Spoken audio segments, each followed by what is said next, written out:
जय श्री कृष्णा। आप सभी को निर्जला एकादशी की ढेरों शुभकामनाएं। प्रिय भक्तों, निर्जला एकादशी के उपलक्ष्य में आज हम सुनेंगे निर्जला एकादशी व्रत कथा। निर्जला एकादशी की यह कथा आप सभी का कल्याण करने वाली है। इस कथा के श्रवण करने मात्र से आपके जन्म जन्म के पाप नष्ट हो जाते हैं। ऐसा माना जाता है कि इस कथा के श्रवण करने से आपको 1000 राजसूय यज्ञ करने का फल प्राप्त होता है। इस फल के प्रभाव से आपके जीवन के जो पाप कर्म होते हैं वह नष्ट होते हैं और भगवान श्री हरि का आशीर्वाद प्राप्त होता है।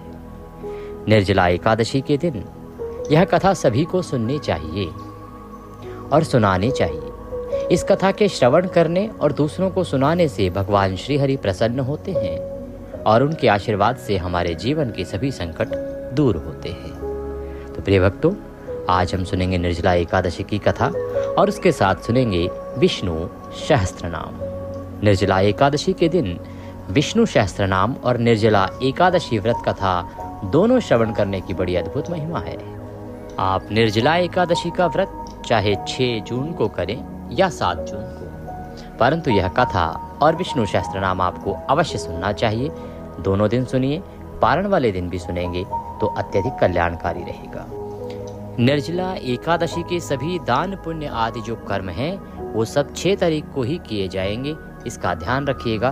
व्रत 2 दिन किया जा सकता है, अर्थात 6 को भी किया जा सकता है और 7 को भी। दोनों दिन उत्तम व्रत है।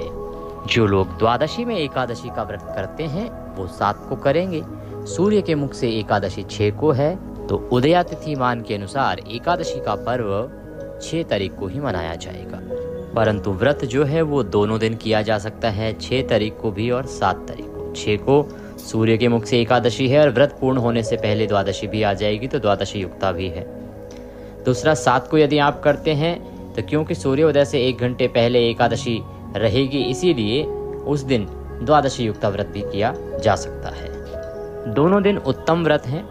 अंतर केवल इतना है कि अगर 6 को करते हैं तो व्रत लगभग 35 घंटे लंबा होगा। कारण ये कि इस दिन पारण सूर्योदय के बाद सुबह सुबह नहीं किया जा सकेगा क्योंकि हरिवासर का समय रहेगा। बाकी विस्तृत जानकारी हम पारण वाले वीडियो में आपको प्रदान करेंगे, उसे देख लीजिएगा क्योंकि अभी समय है कथा आरंभ करने का। तो आइए आरंभ करते हैं निर्जला एकादशी की कथा, फिर सुनेंगे विष्णु सहस्त्रनाम। अथ ज्येष्ठ शुक्ला एकादशी व्रत कथा निर्जला एकादशी व्रत कथायाम प्रारंभ। भीमसेन कहने लगे व्यास जी से। व्यास जी कौन है? उनके गुरुदेव हैं। तो भीमसेन जो हैं वो ये कथा का वृतांत आरंभ होता है द्वापर युग में, जब महाभारत समाप्त हो चुका है और सभी पांडव जो हैं अब अपना मुक्ति का मार्ग ढूंढ रहे हैं, क्योंकि भगवान श्री कृष्ण ने कहा कि अब आप सभी को अपने मुक्ति के मार्ग के लिए कर्म करने चाहिए। तो भीमसेन व्यास जी से कहते हैं कि हे पितामह, भ्राता युधिष्ठिर, माता कुंती, द्रौपदी, अर्जुन, नकुल और सहदेव आदि सब एकादशी का व्रत करने को कहते हैं। परंतु महाराज, मैं उनसे कहता हूँ कि भाई, मैं विधिवत भगवान की पूजा आदि तो कर सकता हूँ, दान भी दे सकता हूँ, परंतु भोजन के बिना रह नहीं सकता। हे व्यास जी महाराज, मेरे सभी जो भाई हैं, माता कुंती, द्रौपदी आदि सभी एकादशी का व्रत कर रहे हैं। सभी एकादशियां व्रत करते हैं जिससे कि उनके पाप कर्म नष्ट हो जाएं और मुक्ति का मार्ग प्रशस्त हो, परंतु मैं व्रत नहीं कर सकता। इस पर व्यास जी कहने लगे कि हे भीमसेन, यदि तुम नरक को बुरा और स्वर्ग को अच्छा समझते हो ना, तो प्रति मास की दोनों एकादशियों को अन्न मत खाया करो। भीम कहने लगे, हे पितामह, मैं तो पहले ही कह चुका हूँ कि मैं भूख सहन नहीं कर सकता। यदि वर्ष भर में कोई एक ही व्रत हो तो वह रख सकता हूँ, क्योंकि मेरे पेट में एक व्रक नाम वाली अग्नि है, सो मैं भोजन के बिना नहीं रह सकता। भीमसेन कहते हैं कि हे गुरुवर, भोजन करने से वो जो अग्नि है ना, वो शांत रहती है और मुझे परेशानी नहीं होती। इसलिए हे गुरुवर, पूरा उपवास तो दूर की बात है, मैं तो एक समय भी बिना भोजन के लिए रहूं तो बहुत कठिन होता है। अतः आप मुझको कोई ऐसा उपाय बताएं, कोई ऐसा व्रत बताएं जो वर्ष में केवल एक बार ही करना पड़े और मुझको स्वर्ग की प्राप्ति हो जाए, मेरी मुक्ति हो जाए। ये सुनकर श्री व्यास जी कहने लगे, हे पुत्र, बड़े बड़े ऋषियों ने अनेक शास्त्र आदि बनाए हैं जिनसे बिना धन के थोड़े परिश्रम से ही स्वर्ग की प्राप्ति हो सकती है। इसी प्रकार शास्त्रों में दोनों पक्षों की एकादशी का व्रत मुक्ति के लिए रखा जाता है। हे भीम, जो एकादशी आती है ना प्रतिमाह, ये मनुष्य की मुक्ति का मार्ग प्रशस्त करती है। वेदों में इसीलिए एकादशी का व्रत कहा गया है। जब मनुष्य इस एकादशी का व्रत करता है तो उसका मुक्ति का मार्ग प्रशस्त होता है, उसे स्वर्ग की प्राप्ति होने का जो अवसर है वह प्राप्त होता है। इसीलिए वेदों में दोनों पक्ष की एकादशियों का व्रत करने के लिए लिखा गया है। श्री व्यास जी महाराज के वचन सुनकर भीमसेन नरक में जाने के भय से डर गए, भयभीत हो गए और कांप कर कहने लगे कि अब क्या करूं? हे महाराज, मुझे क्या करना चाहिए? मास में 2 व्रत तो मैं कर नहीं सकता। हाँ, वर्ष में यदि 1 व्रत करने के लिए कहें तो मैं प्रयत्न अवश्य कर सकता। अतः हे गुरुवर, वर्ष में 1 दिन व्रत करने से यदि मेरी मुक्ति हो जाए तो ऐसा कोई व्रत मुझे बतलाइए। भीमसेन की ऐसी बातें सुनकर व्यास जी ने विचार किया और विचार करके व्यास जी कहने लगे कि वृष और मिथुन की संक्रांति के बीच ज्येष्ठ के शुक्ल पक्ष की जो एकादशी आती है, उस एकादशी का नाम निर्जला है। तुम उस एकादशी का व्रत करो। इस एकादशी के व्रत में स्नान और आचमन के सिवा जल वर्जित है। केवल आचमन के लिए और स्नान के लिए ही जल का प्रयोग किया जा सकता है भीमसेन। और आचमन में भी 6 माह से जल से अधिक नहीं होना चाहिए। गुरुवर समझाते हैं कि भीमसेन, जो आचमन ही आप करेंगे उसमें भी 6 माह से जल अर्थात 6 ml जल से ज़्यादा जल नहीं ले सकते हैं, अन्यथा वह मद्यपान के सदृश हो जाता है। अगर इससे ज़्यादा जल आपने ग्रहण किया तो वो मदिरापान समझ लीजिए। इस दिन भोजन नहीं करना चाहिए क्योंकि भोजन करने से व्रत नष्ट हो जाता है। यदि एकादशी को सूर्य उदय से लेकर द्वादशी को सूर्य उदय तक जल ग्रहण ना करें तो उसे सारी एकादशियों का पुण्य फल प्राप्त हो जाता है। व्यास जी कहते हैं, देखिए हमने पहले भी आपको वीडियो के माध्यम से बताया है और कथा में भी ये वृतांत आता है, व्यास जी के द्वारा कहा गया है। व्यास जी कहते हैं भीमसेन को समझाते हुए कि ये 1 एकादशी कर लो भीमसेन, तुम्हें 24 एकादशियों का व्रत करने का फल प्राप्त हो जाएगा। पर नियम यह है कि निर्जल व्रत करना है। केवल जल का प्रयोग स्नान के रूप में और आचमन के रूप में है, और आचमन में भी कितना, केवल 6 ml जल, इतना ही ग्रहण कर सकते हैं। और सूर्य उदय से लेके सूर्य उदय अगले दिन तक, जो आप पूछते हैं कि पंडित जी जल कब ग्रहण करें, पी सकते हैं 4 बजे कर लें, 3 बजे कर लें, देखिए आपके जो भी प्रश्न होते हैं ना, हमारे पुराणों में जो कथाएं हैं उन सब में वृतांत आता है। तो कथा बताती है कि आपको सूर्य उदय से और सूर्य उदय तक यह व्रत करना चाहिए। अर्थात जिस दिन आप व्रत कर रहे हैं ना, सूर्य उदय से आपका व्रत आरंभ होगा और अगले दिन जब तक सूर्य उदय नहीं हो जाएगा तब तक व्रत चलेगा। ना तो मध्यरात्रि डेट बदलने से इसका कोई लेना देना है और ना ही ब्रह्म मुहूर्त का कोई लेना देना है। व्रत खुलेगा सूर्योदय के बाद और व्रत आरंभ होगा सूर्योदय के साथ। तो सूर्योदय से पहले आप जल पी सकते हैं, जितना भी पीना चाहें पी सकते हैं। तो आगे व्यास जी कहते हैं भीमसेन को समझाते हुए कि हे भीमसेन, द्वादशी को सूर्योदय से पहले उठकर स्नान आदि करके ब्राह्मणों को दान आदि देना चाहिए। इसके पश्चात भूखे और सत्पात्र ब्राह्मण को भोजन कराकर फिर आप भी भोजन कर लेना चाहिए। इसका फल 1 वर्ष की संपूर्ण एकादशियों के फल के बराबर होता है। व्यास जी कहने लगे कि हे भीमसेन, यह मुझको स्वयं भगवान ने बताया है। इस एकादशी का जो पुण्य है समस्त तीर्थों और दानों से भी अधिक है। केवल 1 दिन मनुष्य निर्जल रहने से पापों से मुक्त हो जाता है। जो मनुष्य निर्जला एकादशी का व्रत करते हैं उनको मृत्यु के समय यमदूत आकर नहीं घेरते, वरन भगवान के पार्षद उसको पुष्पक विमान में बिठाकर स्वर्ग को ले जाते हैं। अतः संसार में सबसे श्रेष्ठ निर्जला एकादशी का व्रत है, इसीलिए यत्न के साथ इस व्रत को करना चाहिए। उस दिन ओम नमो भगवते वासुदेवाय इस मंत्र का उच्चारण करना चाहिए और गौ का दान भी करना चाहिए। इस प्रकार व्यास जी की आज्ञा अनुसार भीमसेन ने इस व्रत को किया। व्यास जी ने बताया कि ऐसे ऐसे व्रत करना है। निर्जला एकादशी आई ज्येष्ठ मास शुक्ल पक्ष की। भीमसेन ने उसी विधि से इस व्रत को किया। इसीलिए इस एकादशी को भीमसेनी या पांडव एकादशी भी कहते हैं।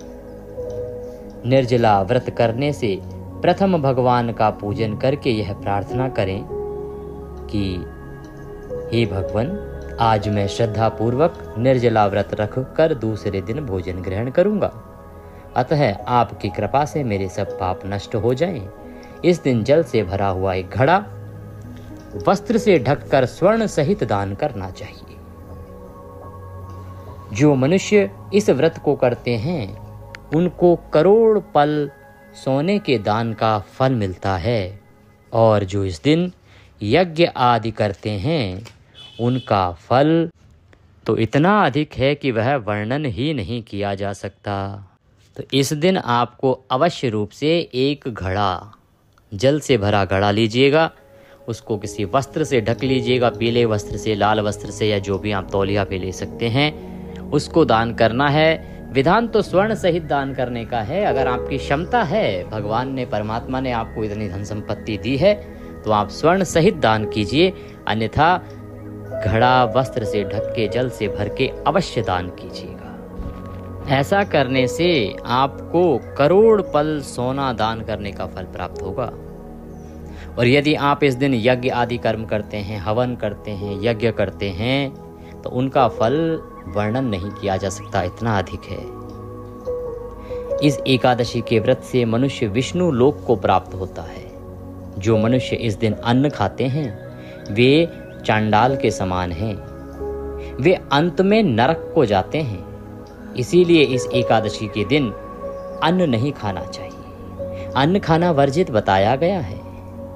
जिन्होंने निर्जला एकादशी का व्रत किया है वह चाहे ब्रह्म हत्यारे ही क्यों ना हो, या मद्यपान करते हों, चोरी करते हों, या गुरु के साथ द्वेष करने वाले ही क्यों ना हो, मगर इस व्रत के करने से सब लोग, कौन सब लोग, जो इस प्रकार का कर्म करने वाले होंगे वो भी, देखिए महिमा बताने का प्रयास है कि इस व्रत का पुण्य फल इतना अधिक है कि यदि कोई ब्राह्मण हत्यारा भी हो, अर्थात किसी ने ब्राह्मण की भी हत्या कर दी हो, ऐसा इसलिए क्योंकि सबसे बड़ा जो पाप पृथ्वी पर बताया गया है पुराणों में वो ब्राह्मण की हत्या है। ब्राह्मण की हत्या करना सबसे बड़ा पाप है, तो वो पाप भी धुल जाता है। उसके बाद जो पाप आता है वो गुरु के साथ द्वेष करना, वो दूसरा पाप है, तो ये पाप भी इससे धुल जाता है। किसी को चोरी की लत है, चोरी करता है, वह पाप भी धुलता है। मदिरा पान का पाप भी धुलता है।